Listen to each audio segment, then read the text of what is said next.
There were 4 faces in the room, 2 on a couch, 1 on a wheelchair and the other on a wall. The general was on the wall, the hefty one on the wheelchair. Dangerous items were being discussed. The man on the wheelchair summoned his chartered accountant. He didn't look like a regular chartered accountant. Dangerous items were displayed, one deadlier than the other.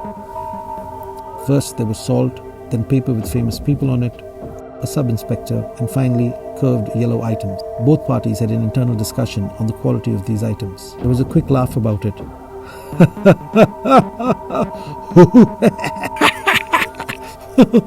Soon after, the man on the wheelchair couldn't hold his excitement anymore and quickly got up to high-five the men on the other side. Realizing the wheelchair was just a prop, the man with the moustache pulled out his gun, his small gun. And for a moment it seemed as if there was mutiny or self-destruction. But then the chartered accountant pulled out his larger gun.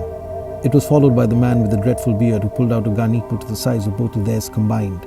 The two of them laughed, thinking that it was all over.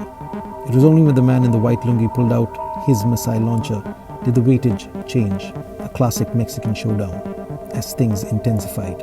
In between they took a break as the big guy got hungry and wanted to have one banana. The others waited till he finished. They got back to their guns. Eyes moved left to right as they checked out each other. Just then, one of the gentlemen sneezed and pulled the trigger. The bullet made a hole in the wall. The tiger on the wall said, "Kya maal hai?" All the men rushed towards the hole immediately. Almost all. Milk gushed out from the wall where the bullet hit. The men waited in line, one by one, to fill their teacups. But the milk wasn't enough. They were seated back at the table for the final negotiations. A suitcase carried by the chartered accountant with pure rich biscuits was offered. The sellers loved what the product could do to their lives. There was no one in the room, just a wheelchair, moved by a sub-inspector with a colonel on it. Steadfast paper shredders never put the story back together.